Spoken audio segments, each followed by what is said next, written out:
remercie surtout les acteurs de la santé qui aident à faire avancer et progresser et surtout à accélérer la campagne de vaccination. Près de 100 000 personnes vaccinées hier, c'est le chiffre donné par le Premier ministre Jean Castex. En tout cas, un Premier ministre plutôt ambitieux, plutôt optimiste, qui nous explique aussi que tous les résidents en EHPAD qui souhaitent se faire vacciner, il faut évidemment leur consentement, il n'y a pas d'obligation à se faire vacciner en France. Tous ceux qui sont volontaires pour être vaccinés en EHPAD seront vaccinés d'ici la semaine prochaine. C'est l'annonce du Premier ministre Jean Castex. Bonsoir Olivier Becht. Bonsoir. Soyez le bienvenu sur Sud Radio, président du groupe Agir Ensemble à l'Assemblée nationale. Le reconfinement, ce n'est pas pour ce soir. Est-ce que vous êtes soulagé ? Écoutez, je pense que comme la plupart des Français, oui, je suis soulagé qu'on ne soit pas aujourd'hui obligé de reconfiner tout le pays. On sait très bien que le confinement, c'est quelque chose d'extrêmement difficile, à la fois sur le plan psychologique, sur le plan économique aussi, parce que ça veut dire mettre le pays à l'arrêt, et sur le plan financier aussi, parce qu'à chaque fois, l'État est obligé de payer les salaires, de payer les charges sociales, d'indemniser justement cette économie qui est à l'arrêt, et ça se fait sur le compte d'une dette que nous devrons bien un jour ou l'autre rembourser. Donc tant qu'on peut éviter l'option confinement, il faut évidemment se donner toutes les chances de le faire. Au minimum 21 milliards d'euros, un mois et demi de reconfinement à court terme, c'était des chiffres divulgués par le ministère de l'économie et des finances par Bercy. Vous avez dit ce n'est pas le moment de reconfiner partout. Est-ce que ça veut dire, Olivier Becht, que vous souhaitez des reconfinements locaux là où c'est le plus grave ? Alors, c'est ce qui se passe en ce moment sur Mayotte, puisque là où on a une flambée de l'épidémie, le gouvernement vient de décréter un confinement d'au moins 3 semaines sur Mayotte. Le groupe Agir Ensemble, lui, pense qu'à un moment ou un autre, si on doit confiner, il faut le faire là où le virus circule le plus. On sait le détecter dans les eaux usées. Et dans ces cas-là, nous, ce que nous préconisons auprès du gouvernement, c'est de profiter de cette occasion pour tester tout le monde. Passer en porte-à-porte avec des petits flacons. On sait aujourd'hui faire du prélèvement salivaire et non pas avec le coton-tige dans le nez. Tester tout le monde et dans ces cas-là, isoler de manière très stricte les personnes qui sont contagieuses pour casser les chaînes de contamination. Alors, il y a eu des tentatives, des campagnes de dépistage massives, ville par ville. D'ailleurs, malgré tout, on n'a jamais réussi à le faire à l'échelle d'un département. Oui. On n'a pas les moyens.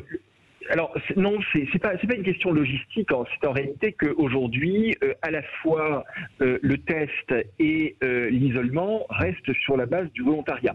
C'est-à-dire que on ouvre des centres de test, viennent se faire tester les personnes qui souhaitent se faire tester. Nous pensons à un moment ou à un autre, mais c'est un débat démocratique que nous devons avoir dans ce pays, que on peut envisager des solutions dites à l'asiatique, ce qu'ont fait un certain nombre de pays, y compris démocratiques d'ailleurs, en Asie et en Océanie, c'est-à-dire tester tout le monde. C'est une obligation de se tester en porte-à-porte et isoler de manière stricte. Et ça aussi, c'est pas volontaire. Vous êtes positif à la Covid, il faut rester chez vous sous peine de sanctions, ce qui permet de casser les chaînes de contamination et du coup de réouvrir, on va dire, l'économie, à la fois les restaurants, enfin de reprendre une vie normale, le cinéma, la culture, les musées, etc., le tourisme. Tout rouvrir tout en enfermant ceux qui sont positifs, si j'ose dire. Alors en enfermant, si vous voulez, entre guillemets, c'est-à-dire c'est un enfermement chez eux, mais évidemment pour une période de 10 à 15 jours, le temps qu'elle ne soit plus contagieuse vis-à-vis d'autres personnes. Si vous voulez, je pense, avec les députés du groupe Agir Ensemble, que c'est le prix à payer pour que tout le monde puisse récupérer une vie normale, y compris d'ailleurs les personnes qui sont malades et qui, lorsqu'elles sortent de l'isolement, peuvent retrouver une vie normale. On pense qu'il est difficile de mettre tout le pays sous cloche de manière prolongée. C'est le problème des confinements. Et on pense aussi qu'à un moment ou à un autre, la solution, on va dire, de l'entre-deux qu'on est en train de vivre actuellement, couvre-feu. à la fois couvre-feu, c'est-à-dire le confinement le soir, mais la liberté le jour. oui, avec quand même des grands secteurs qui sont toujours fermés. Les bars, les restaurants, la culture, Cet entre-deux ne vous convient pas, voilà. Olivier Becht. C'est pas qu'il ne nous convient pas, c'est que je pense que pour l'instant on n'a pas le choix, mais je pense que cette solution elle n'est pas durable. Voilà, on va pas pouvoir traverser toute l'année 2021 d'ici à ce que tout le monde soit vacciné dans cette situation-là, sachant qu'en plus on a le risque que certains des variants puissent être résistants au vaccin et qu'à ce moment-là, si ça devait malheureusement être le cas, il faille relancer une nouvelle campagne vaccinale avec un nouveau vaccin. C'est l'éternel risque et un vaccin qui serait à jour, si j'ose dire, des dernières mutations du coronavirus. Vous parliez des variants et de la situation de Mayotte. C'est confirmé d'ailleurs à l'instant par le Premier ministre Jean Castex. Mayotte souffre en particulier d'une situation incontrôlable du fait de la forte prévalence du variant sud-africain dans le département de Mayotte. Restez avec nous, Olivier Becht. Question de Philippe Bilger. Monsieur le député, Agir ensemble, c'est un très beau programme. Mais comment expliquez-vous que, à partir des données que vous venez d'énoncer, chiffrées, de l'analyse qui semble tout à fait pertinente, il y ait dans le débat public, à partir de données qui pourraient apparaître incontestables, tant de dissensions sur la manière de régler tout cela? Je suis frappé de voir qu'avant, bien sûr, l'espérance du vaccin, il y avait déjà beaucoup d'antagonisme et il semble continuer, alors que, à vous entendre, la voie réaliste et pertinente devrait être la vôtre. Comment expliquer cet antagonisme persistant ? Eh bien, je pense que dans le débat public, il y a une vieille tradition française médicale qui fait qu'on n'a jamais isolé de manière contrainte. C'est un paradoxe en France, c'est-à-dire que nous avons choisi, alors est-ce que c'est aussi notre culture de l'égalité, mais nous avons préféré choisir des voies de solutions qui sont très restrictives en matière de liberté pour tout le monde. C'est le cas du couvre-feu, c'est le cas du confinement, qui nous prive de notre liberté de circulation, de réunion, de commerce, de culte, etc. Mais c'est tout le monde qui est visé. Et on préfère ça plutôt que de dire les personnes qui sont malades, positives, doivent être isolées. Donc nous n'avons pas réussi pour l'instant à imposer dans la loi le fait qu'il puisse y avoir, comme l'ont fait les pays d'Asie ou d'Océanie, comme l'Australie, la Nouvelle-Zélande, etc., une obligation de se tester et une obligation de s'isoler lorsque l'on est positif. Donc c'est un peu la contradiction à la française. On ne désespère pas de pouvoir à un moment ou à un autre le mettre dans le droit, parce que nous sommes convaincus qu'à un moment ou à un autre, c'est la solution pour essayer de retrouver une vie normale. Et plus je discute avec les Françaises et les Français sur le terrain, plus les gens me disent, mais, écoutez, nous on est prêts à faire des efforts, on est prêts à ce qu'il y ait des mesures très strictes qui soient prises, mais il faut l'espoir. Il faut qu'après, on puisse se dire, si on fait ça, on peut retrouver une vie normale. Bien sûr, la bataille n'est jamais gagnée. On le voit même en Chine, etc., qui a eu des mesures très graves et très strictes. Avec des confinements beaucoup plus durs d'ailleurs que ce qu'on a expérimenté en France, mais à l'échelon local. Voilà, et on voit que ici et là, on a toujours des cas réimportés, que le virus repart, etc.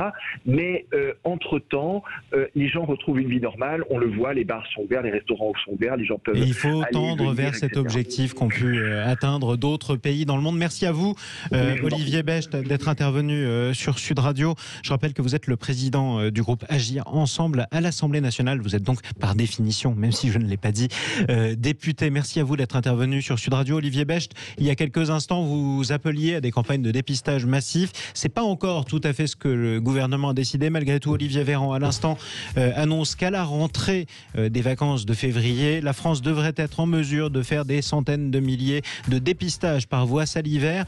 Ça, c'est la première chose. L'autre annonce, notamment en termes de dépistage par le ministre de la Santé, Olivier Véran, c'est que des dépistages collectifs seront organisés, devraient être organisés prochainement, notamment dans les collèges ou dans les lycées. Effectivement, une bonne partie des clusters de la seconde vague étaient partis de ces établissements scolaires. Restez avec les vraies voix sur Sud Radio. Philippe Bilger, Stella Kamga, Philippe David reviennent dans quelques instants. On continue à suivre en direct sur Sud Radio la conférence de presse du gouvernement sur la suite des restrictions et surtout les perspectives de sortir justement de cette pandémie. À tout de suite.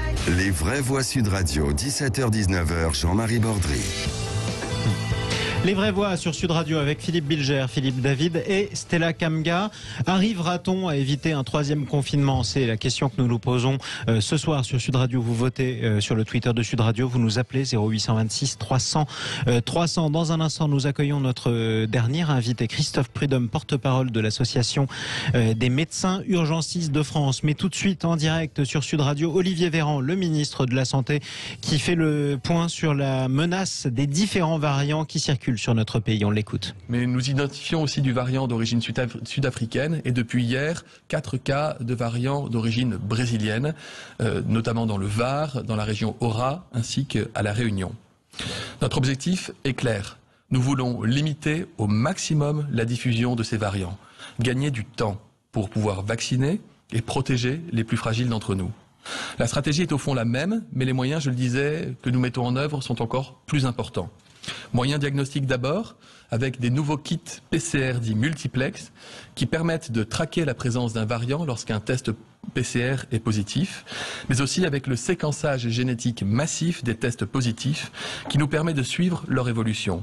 C'est ainsi que nous savons que 14% des cas positifs correspondent à des variants, pour l'essentiel d'origine anglaise. Une fois diagnostiqué, un patient atteint de variants est contacté sans aucun délai par des professionnels qui sont spécialement formés, de façon à identifier les conditions de leur contamination et identifier les cas contacts et enfin protéger tout le monde et casser les chaînes de contamination. Tout va ensuite très vite. D'abord pour garantir l'isolement des personnes, avec cette fois-ci la programmation systématique d'un passage d'un infirmier ou d'une infirmière au domicile du patient et l'activation automatique de ce qu'on appelle les cellules territoriales d'appui à l'isolement pour vérifier que les conditions permettent de garantir cet isolement dans de bonnes situations. Dépister, isoler, traiter, c'est la stratégie appliquée par le gouvernement et rappelée par le ministre de la Santé Olivier Véran. Dépister, isoler et traiter en priorité les porteurs des derniers variants. Olivier Véran qui nous rappelle d'ailleurs que oui, le variant britannique est inquiétant, il est plus contagieux, mais qui nous apprend ce soir que les variants brésiliens et sud-africains inquiètent encore davantage le gouvernement parce qu'ils sont plus contagieux encore. Bonsoir à vous, Christophe Prudhomme. Bonsoir. Bienvenue à vous sur Sud Radio. Vous êtes le porte-parole de l'Association des médecins urgentistes de France. Si on écoute le gouvernement et notamment votre ministre Olivier Véran, ministre de la Santé, le dispositif est prêt, tout est prêt pour endiguer la circulation des nouveaux variants encore plus dangereux que la version initiale du coronavirus. Est-ce que vous le confirmez sur le terrain, Christophe Prudhomme ? Ah non, moi je confirme rien du tout. Sur le terrain, enfin, on nous amuse avec des éléments qui ne sont pas les priorités. Aujourd'hui, le problème, c'est que l'hôpital est sous tension et que de nouveau, nous allons déprogrammer des patients, ce qui va avoir des conséquences sur la santé de ces personnes. Mes collègues cancérologues s'en sont émus ce matin.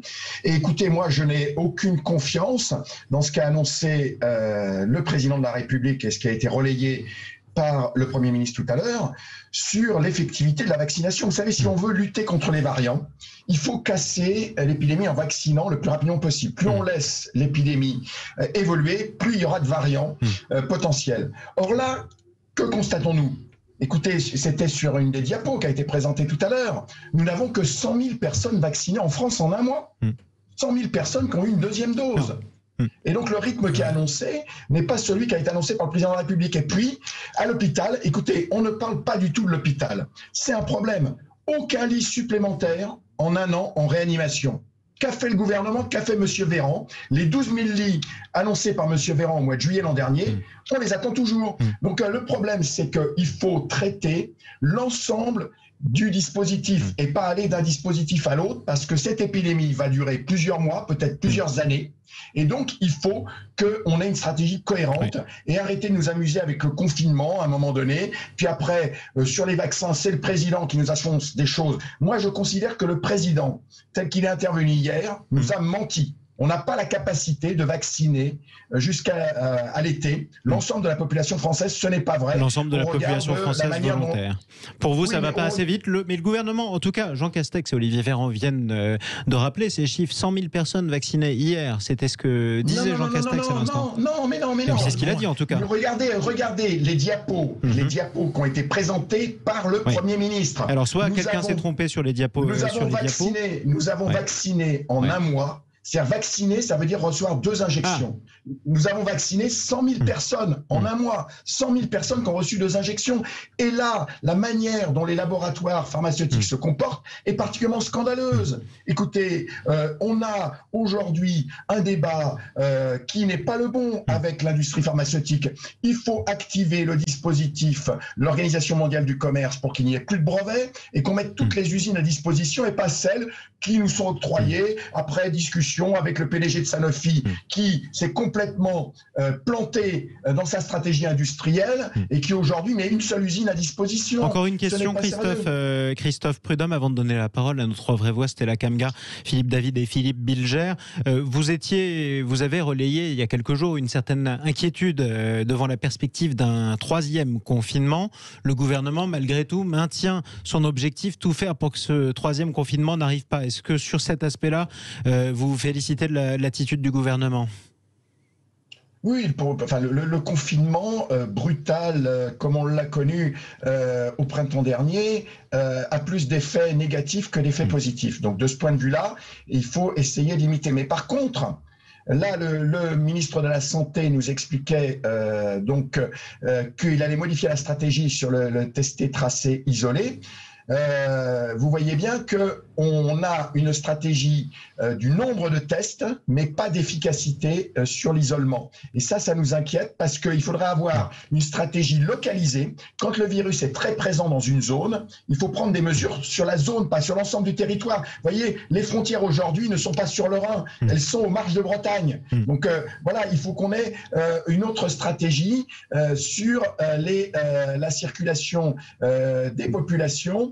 Quand effectivement on a une région où on sent que ça flambe, et il faut limiter effectivement à ce moment-là la circulation de ces personnes. Limiter la circulation, en tout cas des personnes positives ou alors des personnes qui viennent de régions où le virus circule beaucoup. C'est précisément d'ailleurs ce qu'est en train de détailler. Restez avec nous, Christophe Prudhomme. Gérald Darmanin, le ministre de l'Intérieur, on l'écoute sur Sud Radio. 29 passagers au départ n'ont par exemple pas été autorisés pendant 2 jours à prendre leur avion parce qu'ils ne voyageaient pas avec ces fameux motifs impérieux. 41 passagers arrivant en France n'ont pas été admis sur le territoire national pour des raisons similaires. Par ailleurs, avec le ministre des Transports, M. Djebari, nous veillons à ce que les compagnies aériennes effectuent avec sérieux et responsabilité le contrôle des motifs de déplacement et la présentation d'un test PCR négatif. Le gouvernement n'a pas hésité et n'hésitera pas à sanctionner durement les compagnies aériennes peu scrupuleuses sur la réalisation de ces contrôles qui leur incombent en première intention, avant les contrôles réalisés, bien sûr, par la police aux frontières. Gérald Darmanin, ministre de l'Intérieur, qui s'exprime en direct sur Sud Radio en compagnie du Premier ministre Jean Castex et du ministre de la Santé Olivier Véran. Nous sommes toujours avec notre invité Christophe Prudhomme, porte-parole de l'Association des médecins urgentistes de France. Philippe David. Oui, on parle des problèmes pour la vaccination. Vous l'avez dit, 100 000 personnes vaccinées avec 2 injections. Les labos n'arrivent pas à produire. Je pense à Pfizer, à Moderna ou à AstraZeneca. Pourquoi ne pas importer du vaccin Sputnik russe qui, d'après le Lancet, est très bien, voire chinois s'il est très bien aussi? Christophe Prudhomme. Ah oui, tout à fait. Moi, je fais partie de ceux qui aujourd'hui expliquent qu'on discutera avec les laboratoires sur leur rémunération en regard de leurs brevets. Mais les vaccins doivent devenir des génériques. Et il faut mettre toutes les usines qui sont en capacité de produire des vaccins en production avec, effectivement, à partir du moment où on a validé l'efficacité d'un vaccin, effectivement, Monsieur Poutine s'était vanté un peu tôt sans qu'on ait tous les éléments de la qualité de son vaccin. Il s'avère que ce vaccin, visiblement, est de très bonne qualité. Eh bien, il faut qu'on discute rapidement avec la Russie pour qu'on puisse avoir accès au vaccin. Et je pense que de ce point de vue-là, d'après les premières déclarations, on peut avoir accès aux données pour pouvoir le produire dans nos usines. Vous voyez, il y a une usine de Sanofi à Marcy-l'Étoile avec 3000 salariés qui peut être mis à disposition pour produire des vaccins. Voilà, donc il faut négocier avec les laboratoires pour pouvoir produire leurs vaccins. Mais oui, en tout cas. Vous voyez, le problème, c'est qu'on a tout le dispositif juridique aujourd'hui. Je vous ai dit, l'Organisation mondiale du commerce, à la suite des protestations concernant les brevets sur les vaccins contre le sida, ont prévu que l'on pouvait, en cas d'urgence sanitaire, imposer des licences d'office. Et la loi de sécurité sanitaire qui a été votée dans notre pays au mois de mars permet la réquisition des entreprises. On discutera avec les laboratoires ensuite, avec l'industrie pharmaceutique, des éventuelles indemnités, mais la mise au point des vaccins ne leur a pas coûté très cher, puisqu'on a fait des précommandes et qu'ils ont touché énormément d'argent. Donc il y a un moment donné, ce qui est prioritaire aujourd'hui, c'est la santé publique, c'est pas sur le retour d'investissement des actionnaires de Pfizer, qui a annoncé qu'il pensait que son chiffre d'affaires allait augmenter de 40%, soit 15 milliards de dollars. C'est vrai que Pfizer était un des premiers à avoir mis au point son vaccin. Philippe Bilger. Christophe Prudhomme, et ne voyez pas dans mon interrogation quoi que ce soit de désobligeant. Je connais votre combat politique et en même temps, j'ai toujours apprécié votre ton, notamment sur Sud Radio. Je vous sens toujours très critique à l'égard de ce qui se passe sur le plan sanitaire. Vous diriez tout de même aujourd'hui qu'on va dans le bon sens, mais beaucoup trop lentement, comme on l'a constaté dans d'autres mesures, ou est-ce qu'à votre avis, il faudrait changer radicalement notre projet pour aboutir enfin à une tranquillité à peu près assurée dans les prochains mois? Écoutez, sur un certain nombre de mesures, le gouvernement visiblement a progressé. Mais il y a un élément que j'ai souligné tout à l'heure, c'est que concernant l'hôpital, et vous savez, moi je travaille rien n'a été fait là. Rien n'a été fait, c'est-à-dire que c'est même pire que ça, parce que les projets là qui ont été validés au mois de décembre pour l'assistance publique et pour les hôpitaux du Nord-Essonne, c'est 900 lits en moins en Ile-de-France, 400 lits en moins avec l'opération de l'hôpital Nord, avec la fermeture des hôpitaux de Bichat et Beaujon, et le nouvel hôpital de Saclay, c'est 500 lits en moins en fermant les hôpitaux d'Orsay, Longjumeau et Juvisy. Donc on marche sur la tête, c'est-à-dire qu'on réclame des lits et du personnel en plus, et on profite de la crise pour accélérer des restructurations qui sont très contestables aujourd'hui. Donc vous comprenez bien que je vous dis que je fais de la politique, moi c'est du concret. C'est du concret. Aujourd'hui, nous avons besoin de plus d'hôpital, de plus de services publics, de plus de lits et de plus de personnel. Et pas simplement pour les semaines et les mois à venir, c'est pour les années à venir. Et c'est aujourd'hui que ça se prépare. Et pas demain, quand on aura de nouveau une progression du nombre de malades à l'automne prochain ou l'hiver prochain, parce qu'on sera dans la même situation, même si on a le vaccin, je pense, parce qu'avec les variants, etc., et au regard de l'histoire de ces épidémies, on sait que ces épidémies durent 2 à 3 ans avant qu'on puisse maîtriser leur évolution, parce qu'il va y avoir des variants et que sûrement, pour l'hiver prochain, il faudra peut-être un nouveau vaccin. Comme avec la grippe d'ailleurs tous les ans. Merci à vous en tout cas, Christophe Prudhomme, d'être intervenu ce soir sur Sud Radio, porte-parole de l'Association des médecins urgentistes de France. Les vraies voix continuent à se pencher sur la chance qu'on a de pouvoir repousser à nouveau un 3e confinement. Stella Kamga prendra la parole dans quelques instants. On écoute la ministre du Travail, Elisabeth Borne, sur Sud Radio, qui rappelle que là où nous sommes en retard et où nous devons faire des progrès, c'est sur l'intensification du télétravail. Mais cela doit rester une soupape en cas de nécessité. Par ailleurs, une étude réalisée par mon ministère montre également un relâchement plus prononcé du télétravail dans certains secteurs. C'est le cas notamment de la banque et de l'assurance, de la communication, de l'informatique, des activités immobilières et juridiques.